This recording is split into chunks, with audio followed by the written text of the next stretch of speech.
बिस्मिल्लाहिर्रहमानिर्रहीम, अस्सलाम वालेकुम। मैं हूं ज़ैनुल आबदीन। आप देख रहे हैं प्रोग्राम सच बात नुसरत मिर्ज़ा साहब के साथ। मौज़ूआत आपने देख लिए। मिर्ज़ा साहब अस्सलाम वालेकुम।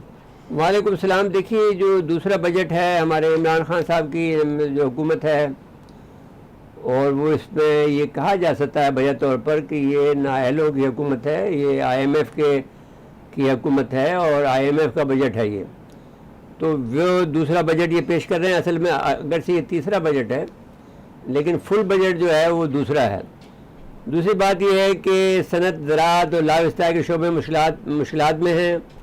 अब ये जो ज़राअत जो है हमारी मुश्किलात में नहीं होनी चाहिए, इसलिए आज से कि ये ज़राअत हमारी रीढ़ की हड्डी है। और हम ये कहते थे कि जब भी कभी कुछ भी हो जाए दुनिया में, अगर हमारे पास खाने को मौजूद है तो हम हर किस्म का मुकाबला कर सकते हैं। लेकिन अगर ज़राअत ही हमारी मुतासिर हो जाएगी तो फिर हमें कुछ भी नहीं, फिर मुश्किल हो जाएगा। लाइव स्टॉक भी उसी का हिस्सा है जी। अब मसला ये है कि हम शुरू से कहते आ रहे हैं कि बिजली महंगी है, आप जो इंटरेस्ट रेट है वो बहुत हाई किया हुआ है, और जो है पैदावारी लागत जो है हमारी कम्पिटिटिव नहीं रही है। तो हमारा सनतकार क्या करे बेचारा गरीब वो। अब उसके लिए हमने ये भी कहा, जो हमारा जुमला है, तारीखी जुमला है, कि जो हमारा ताजिर है, जो हमारा इंडस्ट्रियलिस्ट है, सनतकार है, वो इनफैक्ट तिजारत नहीं कर रहा है, वो जिहाद कर रहा है। इसलिए आज से कि जो यहाँ पर, क्योंकि मैं मेहनत का वज़ीर रहा हूँ तो मुझे मालूम है कि 20-22 आदमी तो महकमे तो इनके वैसे ही पीछे पड़े रहते हैं कि साहब हमें पैसे दो, हमें पैसे दो। मेरा डायरेक्टर लेबर जो था 18 लाख, मैंने 16 लाख रुपए महीना बगैर कुछ किए हुए 92 में कमाता था, जो अब 16 करोड़ होंगे जी। तो वो, या उससे भी ज़्यादा होंगे। तो वो अब मैं ये जानता था, तो अब जो मैं कर सकता था रोकने के लिए वो किया। तो ये जो लोग काम करते हैं ये बिल्कुल इन अपने हुकूमत, जैसा मालूम होता है जैसे ये अपने मुल्क में काम नहीं कर रहे हों, बल्कि किसी और मुल्क में काम कर रहे हैं जहाँ पर हर एक को इनको भत्ता देना होता है। तो अब हमारे साथ इरफान इकबाल शेख साहब हैं, सदर लाहौर चैम्बर ऑफ कॉमर्स। सदर लाहौर चैम्बर ऑफ कॉमर्स, जनाब मोहतरम इरफान इकबाल शेख साहब हमारे। अस्सलाम वालेकुम। जी वालेकुम अस्सलाम। ये आप खुशामदीद कहते हैं अपने प्रोग्राम सच बात में। और जो तस्करा हम कर रहे हैं वो आपका कर रहे हैं और बजट का कर रहे हैं, इस पर आप तबसरा फरमा दीजिए। जी सर, एक्चुअली देखिए, कोविड-19 की वजह से इसमें कोई शक नहीं है कि बजट बढ़ाना और उसको प्रॉपर उस तरह से करना, क्योंकि इसके हमें अभी तक 100% हम नहीं कह सकते कि इसके साथ हमें कितना लॉस होना है और कितना ज्यादा इसके साथ ये डैमेज हमें करेगा। तो इस वजह से इसमें बजट बनाना आसान काम नहीं है, ना था। ये बात तो हम मानते हैं। लेकिन 2-4 चीजें जो ना, जो मुझे समझ नहीं आई कि वो गवर्नमेंट ने क्यों नहीं की। एक, जो हमने गवर्नमेंट से बार बार कह रहे थे कि एनर्जी जो कॉस्ट है वो बहुत ज्यादा है और पेट्रोलियम की प्राइसेस कम हो गई हैं, चीजें अपना उस तरह जो होनी चाहिए। पूरे इस अपना रीजन में आप देख रहे हैं, इंडिया 8 सेंट पे कर रहा है और चाइना 10 सेंट पे है, और हम 16 सेंट से भी ऊपर है। तो हम उनका मुकाबला कैसे करेंगे? हम अपनी एक्सपोर्ट को कैसे बढ़ाएंगे? हम अपना कैसे कम्पिटेटिव हो सकेंगे?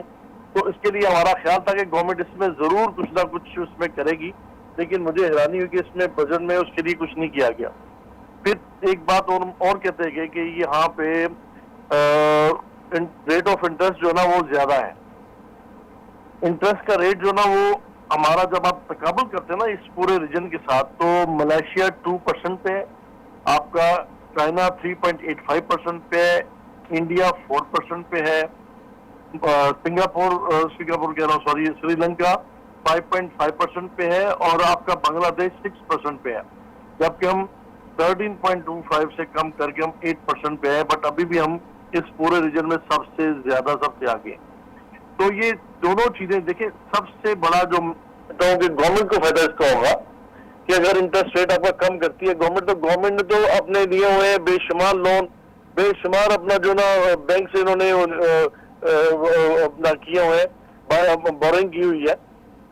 अब वो बोरिंग जो ना 88% जो ना लोकल है और 12% जो ना फॉरेन है। तो 88% जो आपने पे बैक करना है, तो जब आपका इंटरेस्ट रेट ज्यादा होगा तो आपको ज्यादा पे करना पड़ेगा। तो गवर्नमेंट को चाहिए कि इसको इंटरेस्ट रेट को कम करके 4 to 5 में लेके आए, ताकि गवर्नमेंट को उसका फायदा भी हो, पे बैक में ही फायदा होगा। जो कर्जा ज्यादा है उसमें भी हमको गवर्नमेंट के पैसे बच जाएंगे, और नंबर 2 बात यह कि इस वक्त कैश फ्लो की कमी है और मैं समझता हूँ कि इस वक्त जो सबसे ज्यादा जरूरी चीज है अपनी इक्विटी को, कैश फ्लो को ठीक रखना।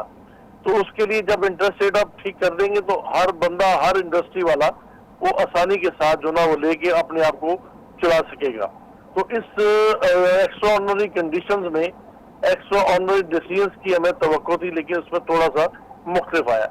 तो मैं समझता हूँ कि गवर्नमेंट को इन 2 चीजों के ऊपर तो फौरी तौर पर करना चाहिए था। फिर इसके अलावा आप आते हैं कि हम कहते हैं कि एग्रो बेस्ड कंट्री है ये वाला, ये एग्रो बेस्ड कंट्री है, लेकिन अनफॉर्चुनेटली कि 15 साल से हमने एग्रीकल्चर के ऊपर काम ही नहीं किया।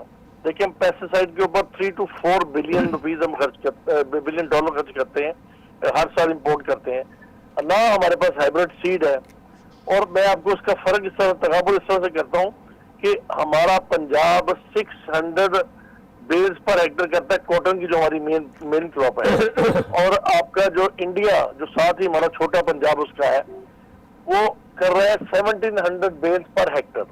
अमेरिका करता है, प्रोडक्शन उसकी है 2300 बेल्स पर हेक्टर। तो हम कहाँ पे, इसका आपको अंदाजा हो गया।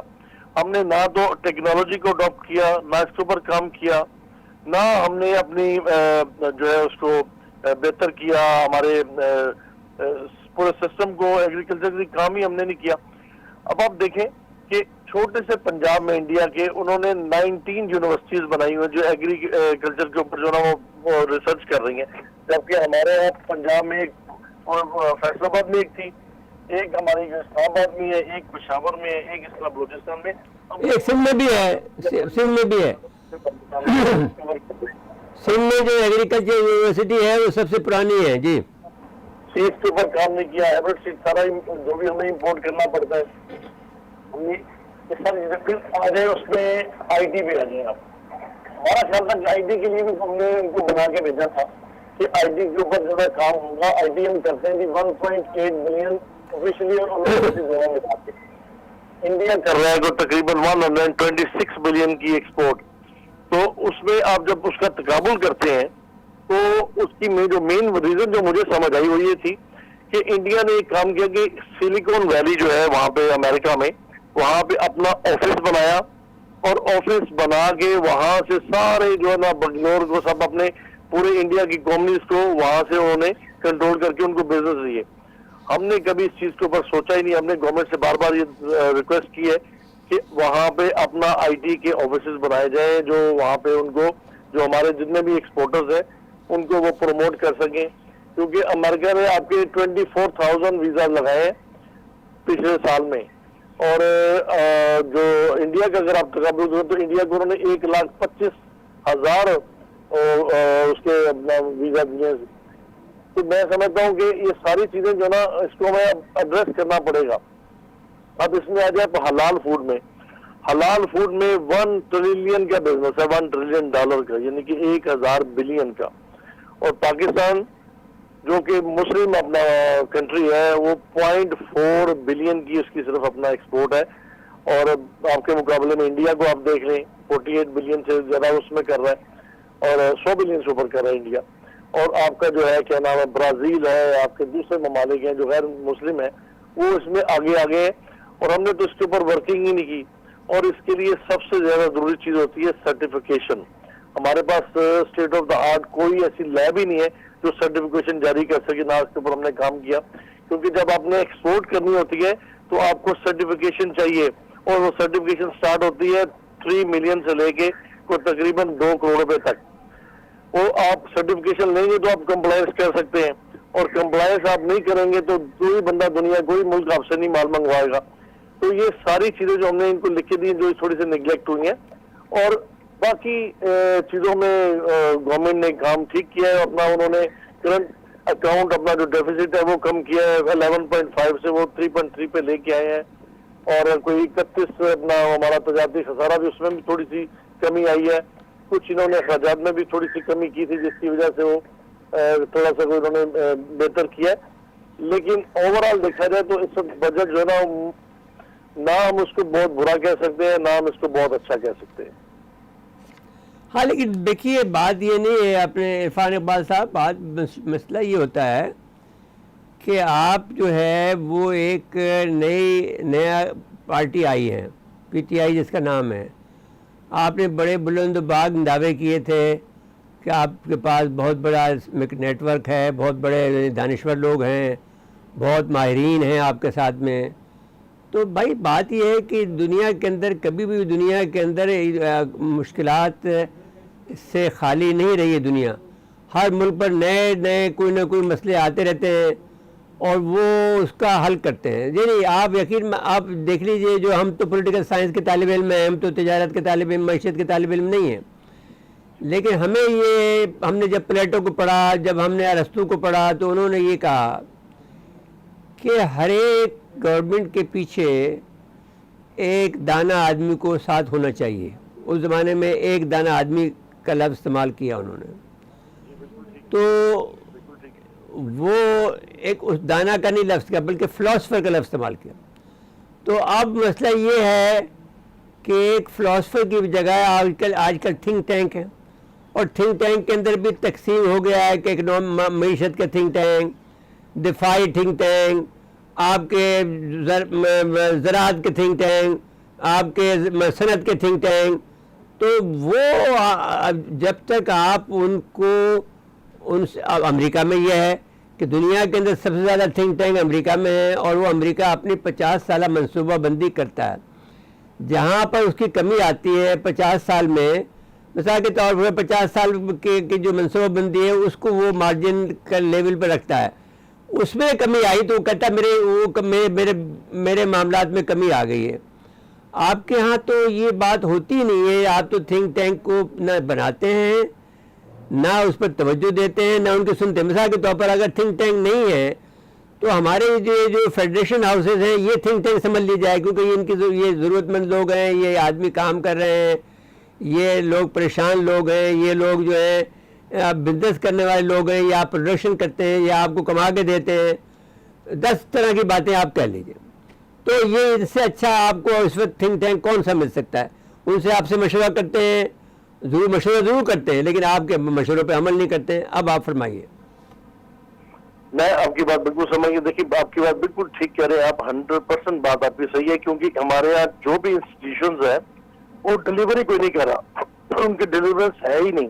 उसकी मेन वजह है कि right man for right job हमने रखा ही नहीं हुआ, जिसकी वजह से हमें ये प्रॉब्लम है। देखिए, मेरे पास तो अमेरिकन कॉन्सुलेट आई थी, तो मैंने कहा था कि the only difference between Pakistan and America is that you have a proper institutions जो आपके फोरफादर्स आपको छोड़ गए। हमारे पास तो सच्ची बात है इंस्टीट्यूशन है ही नहीं, ना हमारे फोरफादर ने अभी हमें दिया है कोई जिसकी वजह से हम अपने मुल्क को बेहतर करते, बल्कि IQ में हम आपसे अमेरिकन से बेहतर होंगे, हम उससे पीछे नहीं है।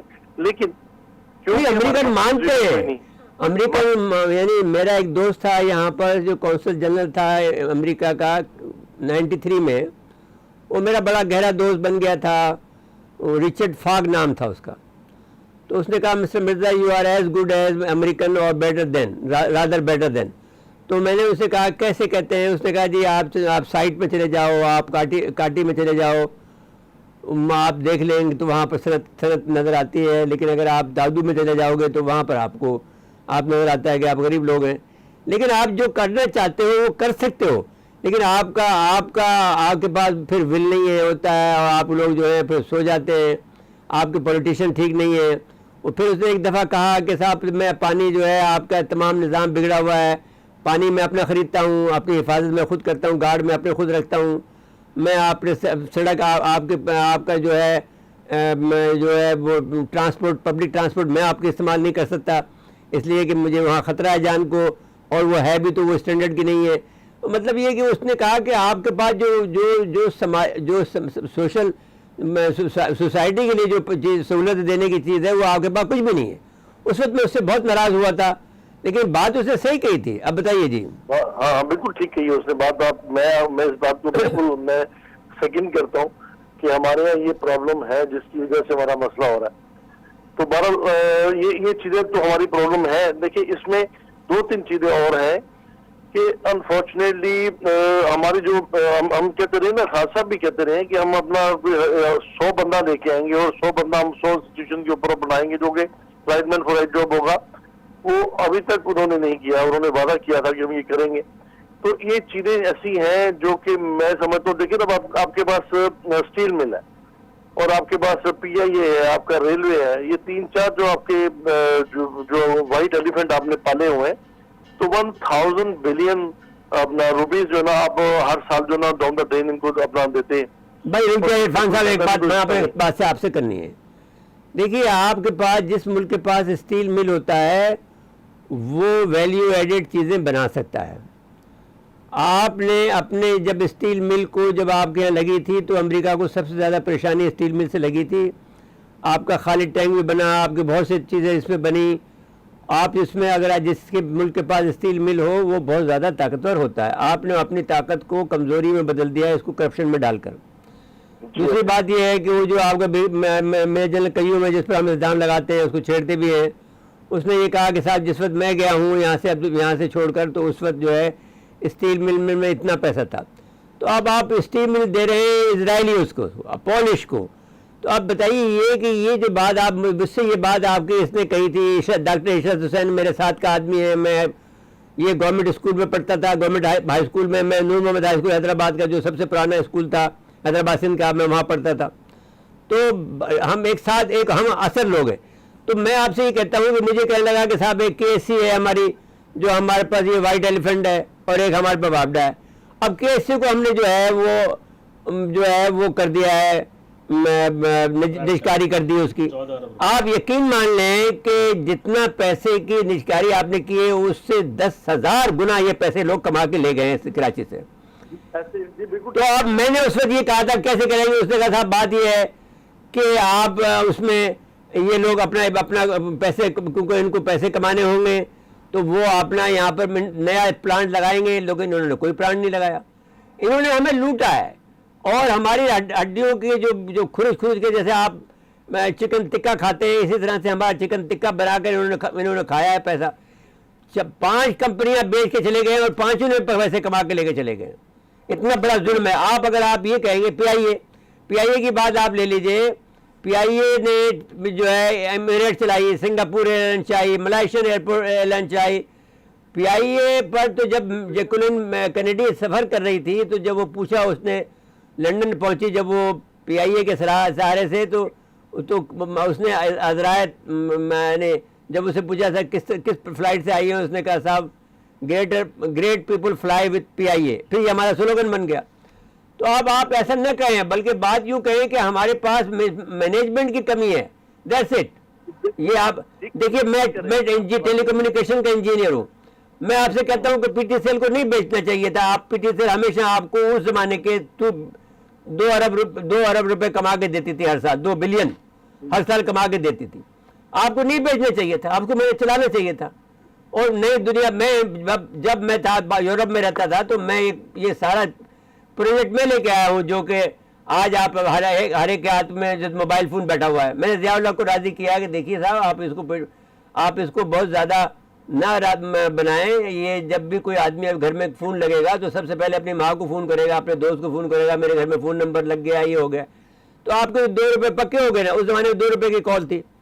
तो मैं आपसे ये कह रहा हूँ कि आपके यहाँ पर जो काम जिससे कि पैसे जनरेट होते हैं, अब कोई और आकर जायज़ कमा रहा है, आपका आकर कमा रहा है, टेलीनॉर कमा रहा है, फलाने लोग कमा के ले जा रहे हैं। आप जो काम कर सकते थे वो नहीं कर रहे हो जी। मैं कह रहा हूँ, ये कह रहा हूँ जी। नहीं, आपकी बात बिल्कुल ठीक है, लेकिन असल में मसला पता क्या है, अगर आप उसको चला नहीं सकते और चला नहीं रहे और इतने सालों से आप उसको सिर्फ पैसे उसके अपना ऊपर लगाते जा रहे हैं, तो फिर ये भी तो अपना भाई, तो इसको मैनेज अच्छा करो ना। बात ये है कि आपने 800 आदमी लगा दिए एक तैयारे पर। दादा साहब ने 800 आदमी तैयारे पे होते हैं, 200 आदमी होते हैं बस, ज़्यादा। तो उन्होंने आपको भर्ती कर दी, तो अब उसका कोई हल तो दुनिया में होगा। ये तो नहीं हो सकता ना कि अकलमंद आदमियों के सामने रखेगा साहब ये मसला है। हर चीज का है, हर चीज का है, पर उसके लिए विल चाहिए, उसके लिए अपना थोड़ी सी मेहनत। और भाई ये जो हुकूमत आई है तो ये तो इस विल के साथ आई है ना कि हम नया पाकिस्तान बनाएंगे, हम सारी करप्शन लोगों को करप्शन खत्म करेंगे, हम PIA को चलाएंगे, हम स्टील मिल को निष्कारी। सदर पाकिस्तान, वजीर आजम पाकिस्तान जो आज का है, और असद उमर, तीनों के हमने क्लिप कल चलाए हैं। मैं इससे पहले भी चलाए हैं, उन्होंने कहा था कि हम निष्कारी नहीं होने देंगे स्टील मिल की, निष्कारी कर रहे हैं और बेच रहे हैं बाहर के मुल्कों को, इंडिया को बेच रहे हैं। या उसके डायरेक्टर जो है आपको इसराइली मिलेगा, इंडियन मिलेगा, या पोलिश मिलेगा, या आपको किसी और मुल्क का मिलेगा। आपका दिमाग चल गया है कि आप इसको जो है रूस के, अब देखिए मैं एक और स्ट्रेटेजी की बात आपसे कहता हूँ, आप रूस को दे देना जी, रूस ने भी तो बिड की थी, रूस का एक प्लांट है, रूस को अगर यहाँ रहेगा तो आपके 2000 आदमी यहाँ काम कर रहे हुए, इंडिया आप पे हमला ही नहीं कर सकता। एक स्ट्रेटेजी की बात मैं आपसे कह रहा हूँ कि आपको जो है मुल्क के अंदर इंटरेस्ट बढ़ाएं दूसरे मुल्कों का, तो ताकि इंडिया अपने आप पे से बाहर ना हो जाए। तो ये तरीके होते हैं चलाने के भाई साहब जी। नहीं बिल्कुल, तरीके तो बेशुमार है, तरीके तो दुनिया में बेशुमार है इसको चलाने के, इसके अलावा भी हैं। असल में मसला पता क्या है कि बेगर्स हैव नो चॉइस, तो हमने तो अपने आप को बेगर्स के तौर पे अपना कबूल ही कर लिया ना। हाँ, तो आप यूँ कहते हैं ना कि ये हुकूमत में पाली हुकूमत में कोई फर्क नहीं है ना, फिर तो ये नया पाकिस्तान तो नहीं बना रहे ना, ये तो एक बात तय कर लेना। देखिए अब मैं इसकी थोड़ा सा पॉलिटिकल बातों से थोड़ा सा परहेज करता हूँ, इसलिए कि मैं पॉलिटिकल आदमी नहीं, मैं सिर्फ अपना बिजनेस की बात करता हूँ पॉलिटिकली, और अपना उसकी जब तक स्टेबिलिटी नहीं आएगी, जब तक चीजें बेहतर नहीं होंगी, हमारी इकोनॉमी बेहतर नहीं होनी। तो मैं इस चीज में हूँ कि अल्लाह करे कि वो वक्त आए और चीजें अच्छी तरह चले, बेहतर हो। पाकिस्तान में कमी किसी चीज की नहीं है, सिर्फ पाकिस्तान में डायरेक्शन की कमी है। अच्छा आप बताइए, अब कोरोना का क्या हाल है आपका लाहौर में?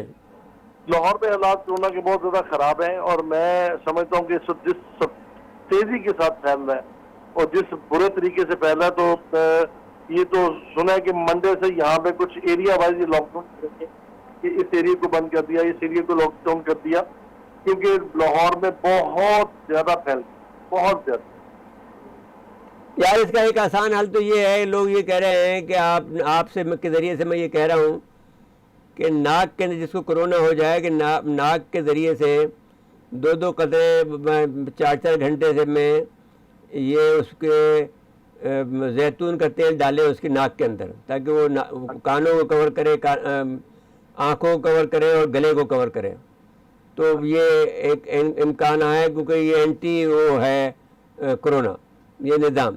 दूसरा जो है हल्दी है, और तीसरा जो है वो अदरक है कि अदरक के छोटे छोटे पीस करके उसके मुंह में चबा के खाएं, चबाते रहें उसको जैसे कि चिंगम चबाते हैं, तो वो फिर ये कोरोना जो है वो डेड हो जाएगा उससे।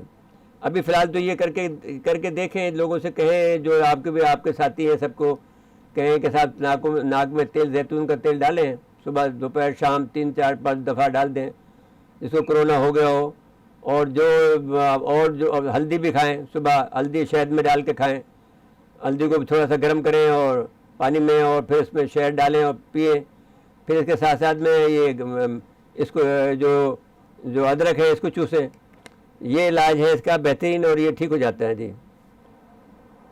मैं बिल्कुल आपकी बात देख रही हूँ कि जिंजर और गार्लिक ये दोनों इतनी जबरदस्त है कि इसका डेली इस्तेमाल शुरू करते हैं तो ये चीजें जो ना आपको इसमें कोरोना से आपको काफी हेल्प करती हैं। हाँ तो आप कहें, आप हल्के में कह दें, बस ये अपना हमारा काम तो कहने का था, टीवी के जरिए से लाखों आदमी सुन लेंगे, ये आपका बहुत मशहूर है। ये जो अभी लैब की बात कर रहे थे ना हलाल फूड के लिए, जापान वालों ने कराची एयरपोर्ट पे एक लैब बना के दी थी। उनके पास बात ये कर रहे हैं, उनको आम पसंद है। हमारे पास तो खुद ये गाय का गोश्त होता नहीं है जी, हम तो इंडिया से स्मगल कराते हैं, सरकारी तौर पर स्मगल होता है। जो हमारे पास इतनी बची हैं, इतनी हमारे पास नहीं है ना, ये हमारे पास हमारी ज़रूरत पूरी नहीं होती इनसे, ये सारा इंडिया का लाइव स्टॉक आता है, तो उसी को हम हलाल मीट उसको। हाँ, तो अभी तो हमारी जरूरत पूरी नहीं कर रहा है। हम क्या कर रहे हैं कि बहुत सारी जो चीज़ें होती हैं वो अफगानिस्तान को भेज देते हैं। वो तो नहीं, वो तो बहुत सारी चीज़, उनका भी निज़ाम हमें चलाना होता है। हाँ, फूड सिक्योरिटी का। हाँ, तो वो अब सवाल ये है कि आपको बजाय इसके कि ये अफगानिस्तान भेजें, आप ये सऊदी अरब भेजें ताकि हमारे ज़्यादा माल मिले। वहाँ भी भेजें, वहाँ भी हमारे भाई रहते हैं, तो उनको हम भूखा तो नहीं मारेंगे। भाई की बात नहीं है, बिजनेस की बात है। वो भाई तो कहाँ बनते हैं हमारे भाई? नहीं, वो इसी तरह कोई नहीं बनता है। जब बिजनेस की बात आती है तो बिजनेस वाला भाई नहीं बनता। अभी हमारे आर्मी चीफ ने समझाया, उनको समझाया। नहीं, वो खुद मुश्किल में आए हैं। नहीं, वो जो लग गया है कौन सच्चा है कौन गलत है। मेरे साहब ये जो बात कर रहे थे ना लैब की, वो जो मैं बात बता रहा था आपको कि जापान वालों को हमारा आम बहुत पसंद है, उन्होंने एक लैब बना के दी कराची एयरपोर्ट पे। जापानी और उसका बुरा हाल। जापानी का और हमारा जो ट्रेड डेफिसिट है वो 100% के करीब है। जापानी हमसे तो कुछ लेते नहीं है, नहीं, हम हमसे- गाड़ियाँ उनकी लेते हैं, हम उनके मोबाइल लेते हैं, हम उनकी हर चीज़ हम उनकी लेती हैं। देखो जापानी मेड इन जापान है, अब कुछ चाइना के आने लग गए। अब आदि के हमारा टेक्सटाइल वो लेते तो हैं। भाई आप नहीं कुछ नहीं जैन साहब, आपका टेक्सटाइल लेते हैं ट्रेड हमारा वो। डेफिसिट बहुत ज़्यादा है। वो तो जाहिर है, उस उसको डेफिसिट को cover- पूरा करने के लिए, हमें खुश करने के लिए एक लैब का हमें उन्होंने दे दिया। तो हमारे वो आपको देखा है कि हमारे जो राब्ता फोरम इंटरनेशनल के जो सेमिनारों के अंदर वो आगे जो क्यों बैठता है, जी उसे पता है कि ये ओरिजिनल पाकिस्तान का थिंक टैंक है, जी तो आगे बैठ जाता है, उर्दू जानता है उर्दू वो। खूब आती है उनको। हाँ, लेकिन वो मज़ेदार आदमी, अच्छा आदमी जी है। अच्छा, ब्रेक के लिए मुझे कहा जा रहा है। ठीक है। नाज़रीन, मुख्तसर सा वक्फा है, वक्फे के बाद दोबारा आते हैं।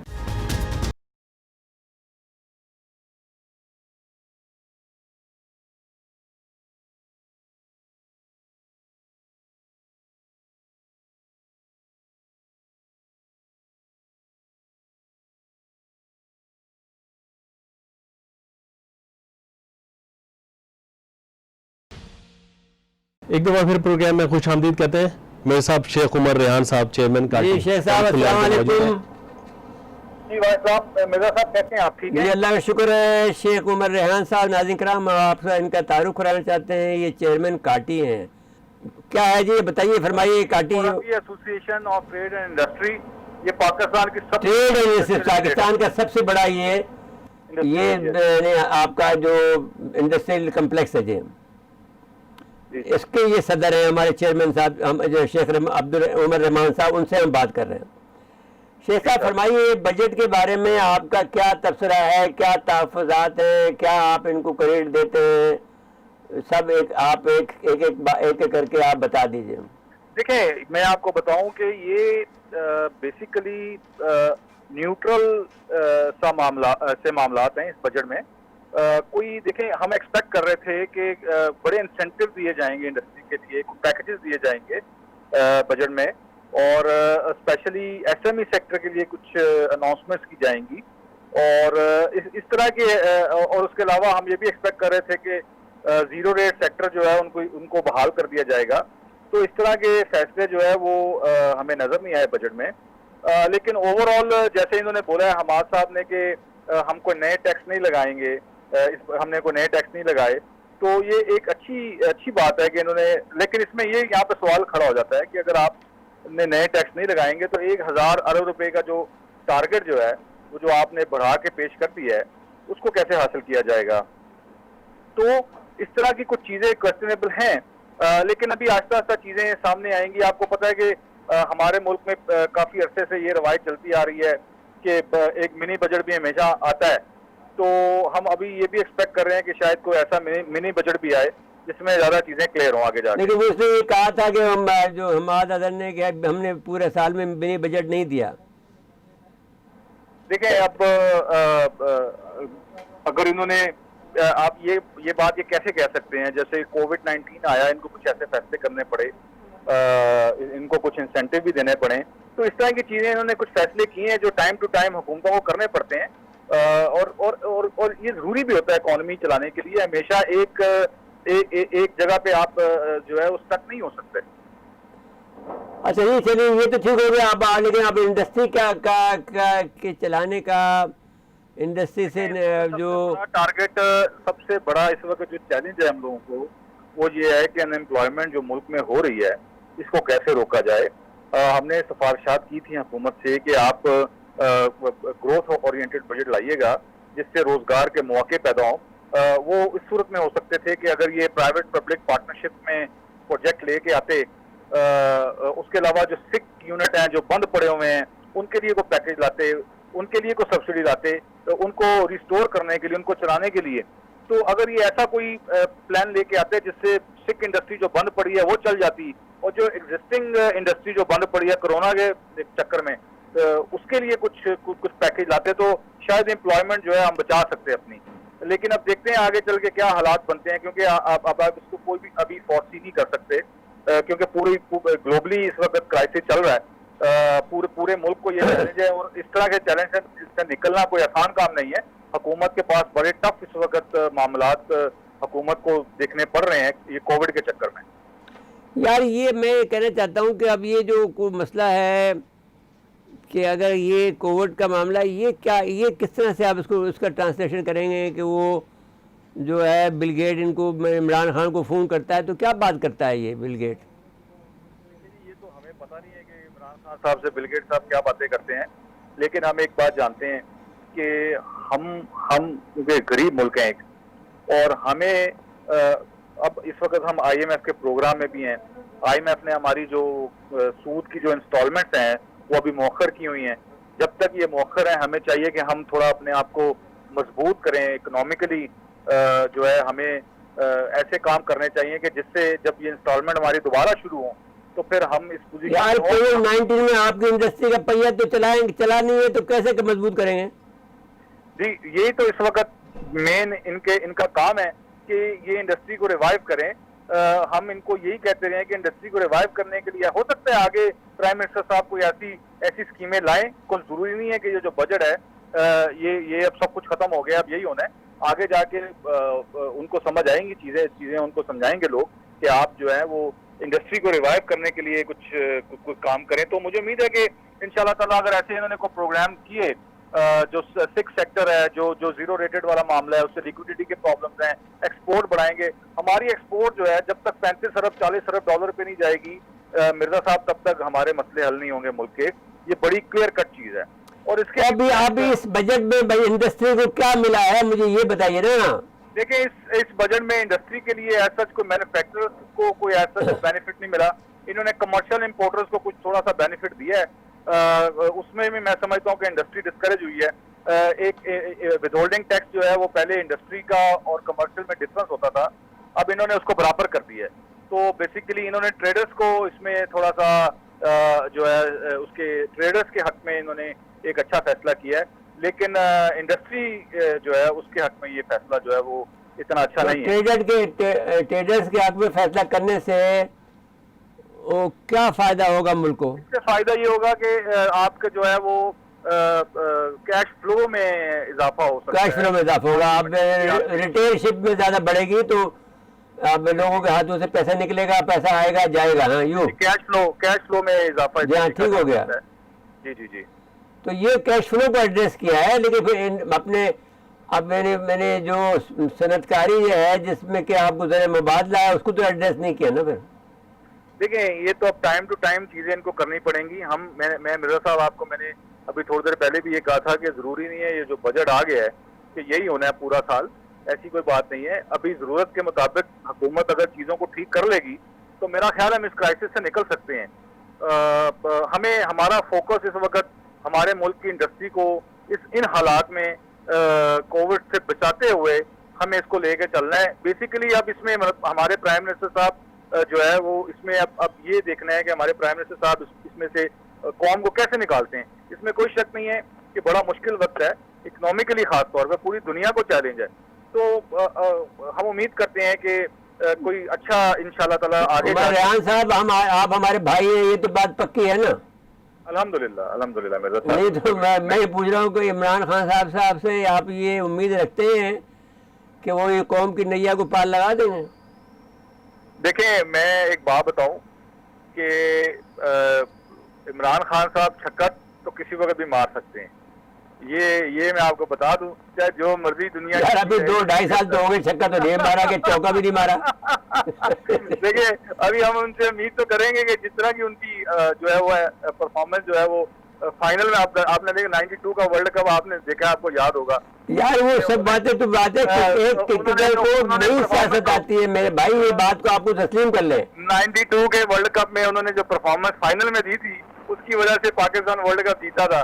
तो मैं समझता हूँ कि ऐसी कोई परफॉर्मेंस हो सकता है कि हम अपने लीडर से एक्सपेक्ट करते हैं और हम उम्मीद भी करते हैं। हमें डिसहार्ट नहीं होना चाहिए। अच्छा, मतलब आपका ख्याल ये है कि छक्का ये मार देगा, इस उम्मीद पर आप बैठे हैं? हम इस उम्मीद में बैठे हैं कि हमारा कप्तान जो है वो हमें ये मैच जिताएगा। विश यू गुड लक यार। मैंने आपका वो जो है गालिब का शेर है ना कि दिल को बहलाने को गालिब, ये ख्याल अच्छा है, तो ये ठीक है आपके पास? नहीं, मेरा साहब बात ये है कि हमारा मुल्क है, ये हमें सिर्फ तो भाई मेरा मुल्क नहीं है क्या? मैं तो इस पर सबसे ज्यादा, आप देखेंगे तो मेरी कुर्बानी बहुत ज्यादा है। हम सबका मुल्क है, इसमें कोई शक नहीं है। हमें ही इसको सही करना है, बाहर से आके तो कोई इसको ठीक नहीं करेगा, हमें ठीक इसके है। मामला ठीक करने हैं। विश गुड लक शेख साहब, आप क्योंकि हमारे ब्रदर हैं तो हम आपसे थोड़े से लाइटर साइड में भी गुफ्तगू कर लेते हैं। I think you don't mind it है। Thank you very much. जी बहरहाल वो पाकिस्तानियत तो है ना, उम्मीद है ही एंजॉयड जी। Enjoy. अच्छा, वो जो बात हो रही थी ना कि बाहर से तो आगे ठीक करेगा नहीं, लेकिन जब वो पोस्ट बजट और प्री बजट से पहले लूट मार करने वाले लोग जब बैठे होंगे उसको तो फिर उम्मीद कहाँ से? सबसे बड़ा दुख इस बात नहीं का साहब, है, उसको तो हम उनका तो जिक्र कर रहे हैं, तो जो दाएं बाएं रजाक दाऊद, खुसरो बख्तियार, सब वो- छोटे बैठे हैं। नहीं वो शामिल हैं सब चीनी और आटे के मामले में। देन एक और बात मैं कहना चाहता हूँ, इस बात को हटाकर आप देखिए, कल एक धमाका हुआ है जी कैंट रावलपिंडी के अंदर, कैंट स्टेशन रावलपिंडी के करीब। जी ये ख़तरनाक अलामत है। ये एक इसका मतलब ये हुआ कि जो एक्स्ट्रा आपको मिडनाइट ऑयल बंद करना था, रात को वक्त में ज़्यादा जागना था, ज़्यादा होशियारी रखनी थी, ज़्यादा आपने आवाज़ लगानी थी, चौकीदारी करनी थी, वो आपने नहीं की है। This is the intelligence failure. किसने किया है? जब आपको मालूम है कि इंडिया आपके ख़िलाफ़ है, आपको ये बात मालूम है अफ़गानिस्तान में आपकी गड़बड़ हो रही है, अफ़गानिस्तान में दाइश बैठा है, अमेरिका वहाँ बैठा हुआ है, आपको ये मालूम है और बहुत से ममालिक ऐसे हैं जो गड़बड़ कर रहे हैं, तो ये कैसे हो गया है? ये लोकली तो नहीं हो सकता है कि एक आदमी ने, और बम की भी तस्दीक नहीं हो सकी है कि बम किस किस्म का था। वो कि ये कहते हैं कि बम भी, अब मसला ये हुआ कि इसका मतलब ये है कि एक नया ग्रुप आ गया है, नया बम बना है। बम के जो बारूद का जो है वो वो क्या कहलाते हैं, IED इस्तेमाल नहीं हुआ है, कुछ और चीज़ इस्तेमाल हुई है। तो आप बताइए कि इस धमाके से एक शख्स जाबाग और 3 बच्चों समेत 15 अफराद जख्मी हुए हैं रावलपिंडी के कैंट स्टेशन के करीब। आप बताइए ये कैसे हो सकता है?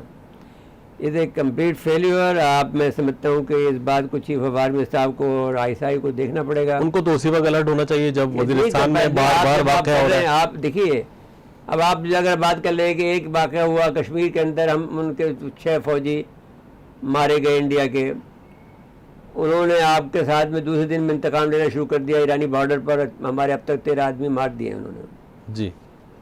और फिर इसके बाद में आपकी, इसका मतलब है कि आपके पास तैयारी नहीं है ना। LOC पे तो आए दिन की फायरिंग है। हाँ, तो वो आप उनके इंडिया के अगर आप वो सुने, जो उनके विक्रम सिंह ने, कल का मैं सुन रहा था उनकी वीडियो एक क्लिप, वो उससे सवाल कर रही थी खातून के साहब वहाँ पर लद्दाख में क्या हुआ, ये हुआ वो ये तस्लीम करने को तैयार नहीं है कि हमने वहाँ शिकस्त खा ली है। वो फलसफे झाड़ रहा है, वो बेवकूफ़ बनी हुई फिर रही है। और उसने एक जुमला कहा बीच में कि साहब पाकिस्तान को हम ठोकते रहते हैं। उसने साहब ये दोबारा जुमला मुझे बहुत पसंद आया, दोबारा कहें साहब इसको आप।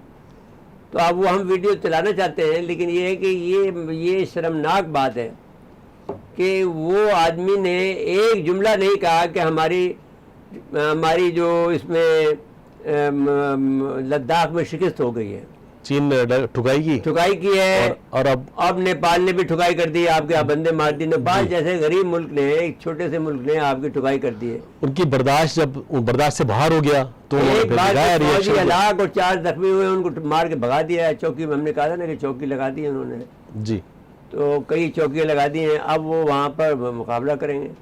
अब इंडिया के लिए ये है कि कैसे दिमाग इनका दुरुस्त करें। अभी बांग्लादेश अभी तैयार हो रहा है, श्रीलंका भी तैयार हो रहा है। आपको छोटे छोटे जो फितने मिलेंगे, और जो आपको अंदर से जो सिंह साहब हैं, जो पगड़ी बांधी हुई थी, वो सिकड़ा था, तो उसको कमांड आएगी सिखों से कि तुम इनका साथ नहीं दो, तुम चीफ ऑफ आर्मी साहब रहो तो क्या है, अब आप इनका साथ नहीं दें। तो जो इंडिया के सिख हैं उनको चाहिए कि अभी इंडिया का साथ क्यों दे रहे हैं। नहीं, उनका भी हिसाब किताब है 1984 वाला, वो अपना हिसाब किताब। तो मतलब ये है कि एक बात मैं जो कहना चाहता हूँ अपने पाकिस्तान के लोगों से, पाकिस्तान के एस्टेब्लिशमेंट से, कि आपको वो रत्ती भर अहमियत नहीं देते, आपका मजाक उड़ाते हैं। कम से कम खुदा के वास्ते ये मजाक का जो सिलसिला उन्होंने कर रखा है, इसको तो तोड़ो ना। इनका कोई ना कोई ऐसा कुछ चमत्कार दिखाओ कि जो वो डरें आपसे। दुश्मन आपसे डर नहीं रहा है, आप उल्टा डर रहे हैं उनसे कि साहब हम अपने दिफा। जब तक ये आपकी सोच नहीं रहेगी कि साहब हमें अपना दिफा करना है, आप जीत नहीं सकते हो। आप कोई जब तक डर नहीं पैदा कि दुश्मन में जिस तरह की उसने किया है। उन्होंने कहा साहब देखिए वो विक्रम सिंह कह रहा है कि साहब जब एक आदमी के अंदर सुपर पावर जो बनना चाहता है तो वो थोड़ा सा इंटिमिडेशन करता है, यानी डराता है, धमकाता है। जी। तो वो इस वक्त इंडिया को धमका रहा है। ये जुमले पर उसने अपने बात को मुकम्मल कर दी। पूरे 38 प्लस 34 किलोमीटर के इलाके पर जो कब्जा हुआ है उसको एक कर दिया, और 2 किलोमीटर पीछे हट गए हैं। उस पर उसको वो अपने तौर पर कह रहा है कि साहब ये बहुत ज़्यादा होता है। कहता है कि हम इंडिया और चीन के दरमियान में कभी लड़ाई नहीं होती, सिवाय निफा के अलावा कोई लड़ाई नहीं हुई है। तो अब वो सवाल ये है, उसको लाइटली ले रहे हैं ताकि उनके वहाँ पर उनकी मार पड़ी है तो उसको वो अपने आवाम से को सबसाइड कर रहे हैं। और वो जहाँ जुमला आता है कि साहब पाकिस्तान को हम ऐसा ठोकते हैं, उस पर वो चस्के लेती है वो जो है वो औरत है जो एंकर है, हम जिसको हम दिखाना चाहते हैं। दिखाना चाहोगे वो अभी छोड़ दें हम, क्योंकि अभी हम दूसरे मौजूद पे आएंगे ना, अमेरिका वाले पे। चलिए तो अब कल कर देंगे। जी जी। तो अच्छा, सूरत हाल अब यूँ है कि नेपाल में काफ़ी मामला हो गया है, और नेपाल के पीछे चीन है, और चीन की जो पूरी 4000 से ज़्यादा किलोमीटर की सरहद है वो सारी गर्म है। उसमें अरुणाचल प्रदेश जो है, जो कि इंडिया की पूरी रियासत है जी, उस पर इंडिया के सफ़ीर ने यानी दिल्ली में बैठकर 2006 में ये दावा किया था ये सारा इलाका हमारा है। चीन के सफीर ने ये बात कही थी इंडिया में बैठकर 2006 में। तो वो अपना जो इलाका उनका है, वो ले कर दिया उसने, जी। और वो भूटान को भी आज़ाद कराना चाहता है। अब भूटान के इलाके के अंदर भी जो है जो भूटान के इलाके में जो इलाके जो हैं उसमें उन्होंने कहा है कि साहब आप भूटान को वो कहीं ना कहीं खबरगिरी कर रहा है उसकी। अगर भूटान ने भी अगर अपने आप को संभाल लिया तो फिर इंडिया के असर से निकल के वो चीन से जुड़ेगा। ज़ाहिर है कि उसको अपनी आज़ादी चाहिए। वहाँ पर तो वो गुलाम बने हुए ना कि हर चीज़ पर, जैसे नेपाली थे हर चीज़ पर डिपेंडेंट थे उसके इंडिया के। अब तो नहीं है, वो तो चीन पर है। जी, अब उस कलर से बाहर निकल गए वो। जी हाँ जी। अच्छा, अब आ जाए जरा अमेरिका की तरफ। वो जो हंगामा आए तो अमेरिका में जॉन फ्लॉयड की तदफीन हो गई है, उसमें अमेरिका के लिए में एहतजाज हो रहा है। एहतजाज अमेरिका से निकलकर यूरोप में भी फैल गया है। वहाँ पर भी यूरोप में हो रहा है, ऑस्ट्रेलिया में हो रहा है, हर जगह हो रहा है कि साहब नस्ली फसादात ख़त्म करो। लेकिन नस्ली फसादात तो खुद नस्ल परस्त जो है वो अमेरिका का सदर है जी, इंडिया है, आपका नेतन्याहू है। तो फिर आप इनको छोड़कर कहाँ ढूंढते फिर रहे हैं दूसरे लोगों को जो नस्ल परस्त हैं। और हमारे मदद में तो जुम्मत में जो हज्जुल विदा था, जो आखिरी रसूल अकरम का था, उसमें उन्होंने क्लियर कह दिया था कि भाई किसी अजमी को अरबी पर फ़ौक़ियत नहीं, किसी काले को गोरे पे फ़ौक़ियत नहीं, क्योंकि गोरे को काले पे नहीं है, सब बराबर हैं। तक़वियत का जो मामला है वो तक़वा है।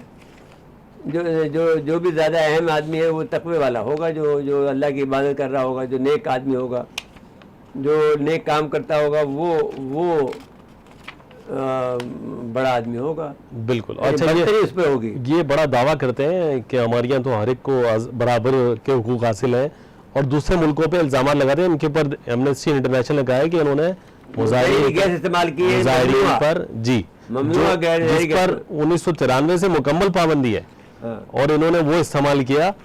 और जब ये सीरिया वगैरह में होती थी, इराक में होती थी, तो कहते साहब बड़ी पाबंदी कर रहे हैं साहब, इन्होंने लगा दी गैस। तो बहरहाल ये कि वो डेलीगेशन पहुंच जाता था। अब जो इनका गुलाम है बरतानिया, जो इनके पीछे इनके उससे जैसे चीनी है, इनकी सुपर पावरी जो चीनी है, बरतानिया ने अच्छी थी ना, अमेरिका ने जी, जो ग्रैंड चेस बोर्ड में ये उन्होंने तस्लीम किया है कि हमने बरतानिया को पुश किया है और हम आगे आए। तो अभी बरतानिया वाले खुश रहेंगे कि वो बरतानिया वाले उनके साथ में उनके बगल बच्चा बने हुए ना जी, तो हर बात वो करते हैं, तो ये कह देते साहब हम उनकी हिमायत के अंदर मौजूद है। लेकिन वो चीन जब जो कुछ आगे जैसे जैसे बढ़ेगा वो कहेंगे अच्छा हमारा हिसाब किताब ये ले लें, हम तो लेने की पोजीशन में नहीं है। अच्छा, एक और बात हुई है, वो व्हाइट हाउस के लिए जो सड़क जाती है वो उसको सोलवी स्ट्रीट कहते हैं, उसका नाम उन्होंने चेंज किया है उनकी मेयर ने। उस पर भी एतराज़ किया सदर साहब ने, ट्रम्प ने, कि भाई ये आपने क्यों किया। जॉन फ्लॉयड के नाम से रख दिया उसका नाम। नहीं, उस पर वो जो नारा लगा था ना एक, उस नारे में सिया फामों के हुकूक की बात की गई थी, तो उससे उन्होंने वो उसको नारे से जी मुनासबत से वो उसका नाम रख दिया। तो उस पर भी उनको बड़े सीख पाए वो।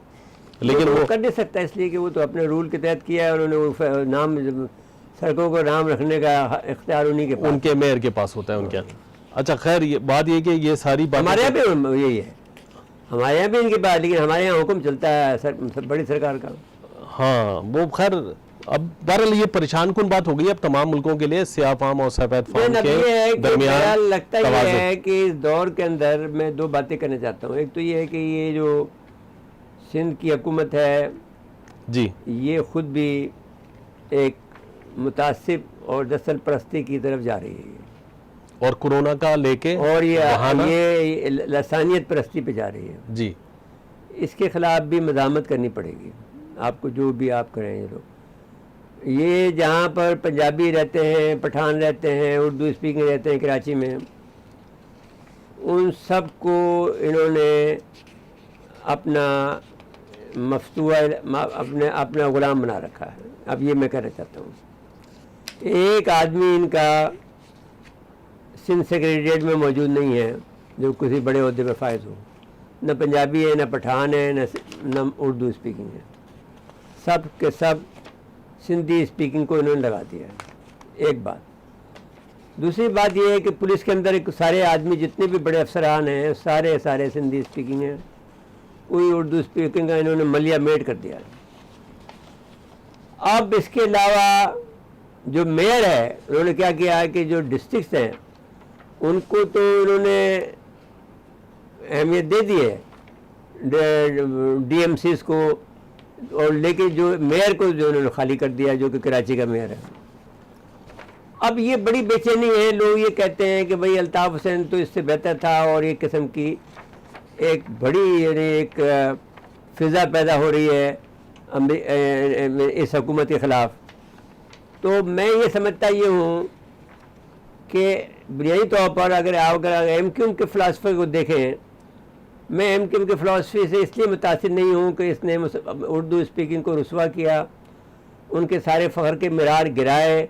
तो आपको ये जो उस वक्त जो ये ऐसा दरख्त है जिसकी जड़ें कट गई हैं और जड़ों के दीमक लग गया है, ये हरे पत्ते जो ऊपर नज़र आ रहे हैं, दो चार वज़ीर इनके नज़र आते हैं, ये अच्छे लोग होंगे, लेकिन ये है कि ये बहरहाल अब निज़ाम MQM का जो फ़लसफ़ा ये नहीं चल सकता, MQM का नहीं चल सकता, M का तरीक़ाकार नहीं चल सकता। अब ये जो उर्दू स्पीकिंग को कोई ना कोई एक नया निज़ाम बनाना पड़ेगा और उस पर काम करके अपना हक लेना पड़ेगा, वरना फिर यहाँ पर बिल्कुल सिविल वार हो जाएगी। आप याद करें कि जब ओबामा ने इनके अंदर तकसीम की है, ओबामा एक काला आदमी अमेरिका का जब सदर बना तो 20 अमेरिकी वाइट रियासतों ने अलहदगी का ऐलान कहा कि हम अलहदा होना चाहते हैं अमेरिका। तो इसके बाद में इस ट्रम्प को ये लोग लेके आए हैं वहाँ की जो इस्टेब्लिशमेंट है, ताकि उस वाइट रियासतों को खुश करें। जब वाइट रियासतों को खुश किया तो सारे ब्लैक को जो है नाराज़ कर दिया आपने, हिस्पानियों को नाराज़ कर दिया आपने, ब्रिटिश को नाराज़ कर दिया आपने, इटालियन को नाराज़ कर दिया आपने, चीनियों तो फिर इस वक्त बहुत मुश्किल में जापानियों को नाराज़ कर दिया, और जितने भी जो आपके वो थे उन सबको नाराज़ कर दिया। तो अब इस हाल में देखा जाए तो अब जो भी यहाँ पर रेड इंडियन वैसे ही नाराज़ हैं, वो इनके वो नहीं लेते हैं जो इनको इनामात देते हैं, तो रेड इंडियन कहते हैं तुमने तो हमारे साथ जुल्म किया है, जो कि असल बाशिंदे अमेरिका के जिनको उनको मार के उनका भुस भर दिया, उनको गुलाम बनाया। तो अब मसला ये खड़ा हो गया है कि जहाँ ये हम चाहते ये हैं कि इस पाकिस्तान में भी अमेरिका की तरह से कोई किस किस्म के ये फसादात न फैले, तो इसको एस्टेब्लिशमेंट को पहले से पेशबंदी करनी चाहिए और हमारी आवाज़ को नकारा खल्क कहना समझना चाहिए। जब हम बोलते हैं तो हम उसका मतलब ये होता है कि बात बहुत गहरी हो गई है, बहुत डीप हो गई है, बहुत ज़्यादा इसके ऊपर फ़िक्रमंद हो गए हैं, फ़िक्रमंदी की ज़रूरत है। जब हम कह रहे होते हैं तो हम आखिर में बोलते हैं ताकि आपको ख़बर हो जाए कि आपने, हम सब्र का जब पैमाना लबरेज हो जाता है, जब जुल्म की इंतहा हो जाती है, जब तासुब की इंतहा हो जाती है, जब आपकी शर पसंदी की इंतहा हो जाती है, तब हम बोलते हैं, हम उसकी फिर आवाज़ उठाते हैं। तो हम समझते ये हैं कि इस वक्त ये मैंने जो हमारी इस्टेब्लिशमेंट है उसको चाहिए कि ये मामले में आप कोई रास्ता निकालें, वरना तो एक बड़ा हादसा यहाँ होने को जा रहा है, जो कि इस वक्त ज़रूरत नहीं है, इसलिए कि हम इंडिया से नबरद आज़मा हैं। आपको चाहिए इस मसले को एमिकेबली समझाएं, सुलझाएं और इनको समझाएं। इसका बेहतरीन इलाज ये है कि किसी बेहतर आदमी को गवर्नर राज करें, इनको फारिग करें, क्योंकि इन्होंने सिंधियों के साथ में भी बेवफाई की है कि आपके लड़काना का भी आदमी, लड़काना में आज भी मैंने जो है गटर उबल रहे हैं, जो दादू के अंदर आज भी लोग बाग परेशान हैं, गर्मी की है और उसकी वजह से जान महफूज नहीं है, कुत्ते काट लिया, वैक्सीन नहीं के लिए है। आपकी वैक्सीन नहीं है, जी। आपने चोरों के हवाले किया हुआ है मुल्क को और आप आराम से बैठे हुए हैं। ये तरीका आपका ठीक नहीं है। तरीका ये नहीं होता है कि आप बहुत से मसाइल को इकट्ठे करके रख लें और तो फिर आपको मसाइल को हल करना चाहिए। अगर एकदम से मसाइल एक साथ उठ खड़े हुए तो आप मैंने क्या करेंगे? फौज आएगी, तो फौज आगे वो क्या करेगी?